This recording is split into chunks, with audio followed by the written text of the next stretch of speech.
Hello sa inyo. Today, we are talking about salvation. Ano nga ba ang salvation or kaligtasan ayon sa Bible? So, tara, pag-usapan natin. Kapag sinabing salvation, ito ay pagliligtas ng Diyos sa mga tao mula sa kasalanan at walang hanggang kaparusahan. Para mas maintindihan natin, pumunta muna tayo sa simula. Dati ang relasyon ng Diyos at tao ay maayos. Pero dahil sa paggawa o pagsuway ng mga tao, doon pumasok ang kasalanan. Dito nagsimula ang problema. Sabi doon sa Isaiah 59, dahil sa ating mga kasalanan, tayo ay nalayo sa Diyos. Parang ganito, may matalik kang kaibigan at siya ay sinaksak mo patalikod or in-traitor mo. Sa tingin mo, magiging okay pa rin ba kayo? Hindi na. Parang ganun din sa Diyos. Dahil sa kasalanan, nagkaroon ng pagkahiwalay ang tao.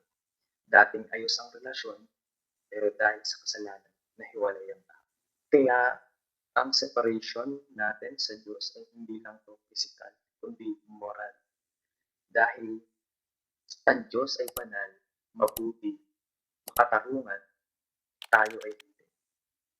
Na sinasabi dito sa verse na yan, tayo ay nalayo sa Diyos. Lahat tayo ay nalayo sa Diyos dahil sa ating mga kasalanan. Sabi doon sa Romans 3:23, sapagkat ang lahat ng tao ay nagkasala at hindi natin naabot ang standard ng Panginoon. Ibig sabihin, walang taong perfecto. Kahit na ikaw ay nakagawa ng mabuti, sa harap ng Diyos, ikaw ay nagkamali at nagkasala. At dahil may kasalanan ng tao, ito ay may kaparusahan. Ang Diyos natin ay just. Sabi nga dun sa Romans 6:23, for the wages of sin is death, but the gift of God is eternal life through Jesus Christ our Lord. Pero ng kasalanan natin ay kamatayan. Parang batas sa Pilipinas. Kapag may krimen, may kaparusahan. Ganun din sa Bible. Ang wages ng sin ng tao ay kamatayan. Ito ay tumutukoy sa spiritual death or pagkakahiwalay sa Diyos. Parang ganito, may mga tao na buhay, pero sa harap ng Diyos ay patay. Dahil wala nang connection, malayo na sa Diyos, wala na yung relasyon sa harapan ng Diyos. Tayo ay makasalanan, broken, hopeless, and separated from God. Pero, alam nyo, minahal tayo ng Diyos. Dito papasok ang good news, ang solusyon ng Diyos. Sabi nga dun sa John 3:16, for God so loved the world that He gave His only begotten Son, that whoever believes in Him should not perish. Dito, pinapakita ng Diyos ang kanyang pag-ibig sa pamamagitan ng kanyang ang Panginoon sa Kristo ay napako doon sa cross para sa atin, tayong mga kasalanan. Siya yung naging kabayaran sa mga ginawa natin pagkakamaling kasalanan laban sa Diyos. At siya yung naging daan para magkaroon at maayos yung relasyon na meron natin sa Diyos. Kaya dahil sa ginawa ng Panginoon sa Kristo, doon nagkaroon ng kaligtasan.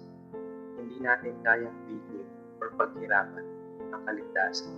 Sabi nga doon sa Ephesians 3:9, for by grace you have been saved through faith, and that not yourself, it is the gift of God, so no one can boast. Ibig sabihin, ang kaligtasan ay regalo ng Diyos. Hindi dahil sa mabuti ka or mabuti ako, or sa mga ginawa natin, kundi dahil sa biyaya ng Panginoon. At matatanggap natin ito sa pamamagitan ng pagsampalataya sa Panginoon. So, ano yung pagsampalataya?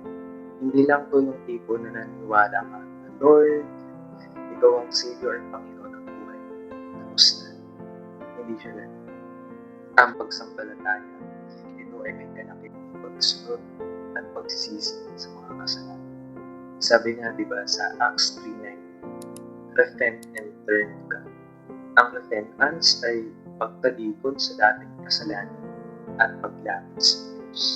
Kapag dinanggap natin ang ating Panginoon sa Kristo bilang Panginoon at tagapagligtas, tayo ay binibigay na ng panibagong buhay, kapatawaran, at pag-asa walang hanggan.